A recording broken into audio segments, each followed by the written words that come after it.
Turkiyada o'ldirilgan o'zbekistonlik ayol qotiliga umrbod qamoq jazosi so'raldi.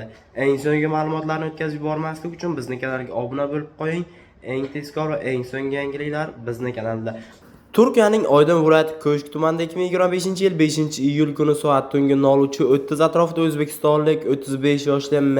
Aliyeva o'zi ishlagan kazinoda boshidan o'q yegan holda topilib, shifoxonada vafot etgandi.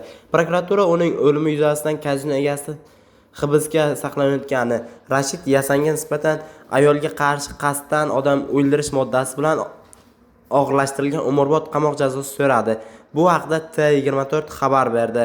Ma'lum qilishicha, hodisa joyidan chaqiruvga binoan politsiya va tez tibbiy yordam xodimlari yetib kelgan. Og'ir ahvoldagi ayol tez yordam mashinasida Ko'shk davlat kasalxonasiga olib borilgan, biroq shifokorlarning urinishlariga qaramay uning hayotini saqlab qolishning imkoni bo'lmagan. Tergov 7 oy davom etgan. Tergov doirasida kazino egasi Rashid Yasan qo'lga olingan.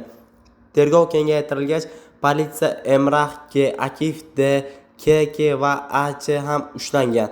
Gumonlanuvchilar Oydin adliya binosiga olib borilgan.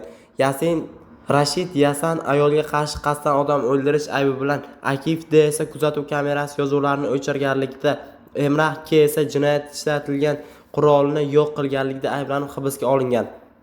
Qolgan ikki shaxs sud nazorati sharti bilan ozod etilgan. Keyinchalik Emrah K va Akif D advokatlarining e'tirozidan so'ng vaqtinchalik ozod qilingan. Tergov davomida yana bir shaxs Ibrohim Y ham dalillarni yo'q qilishda aloqador ekanligi aniqlangan. Hodisa yuzasidan 40 nafar shaxsning ko'rsatmalari olingach, Rashid Yasan, Emrah K, Akif D va Ibrohim Yga nisbatan ayblov xulosasi tuzildi. Unga ko'ra, Rashid Yasan uchun og'irlashtirilgan umrbod qamoq, qolgan 3 shaxs uchun esa 5 yilgacha ozodlikdan mahrum etish jazosi so'ralgan. Kazino egasi o'z ko'rsatmasida M o'zining joniga qasd qilganini aytgan. Unga ko'ra, voqeada kazinodagi xonada sodir bo'lgan. Yasan bayonotida M Aliyeva munosabatlar tugaganini aytgan. M esa buni qabul qilmay o'z joniga qasd qilinishini bildirgan va tortishuv paytida stol ustidagi qurolni olib, avval havoga, so'ng o'ziga qarata o'q uzganini aytilgan.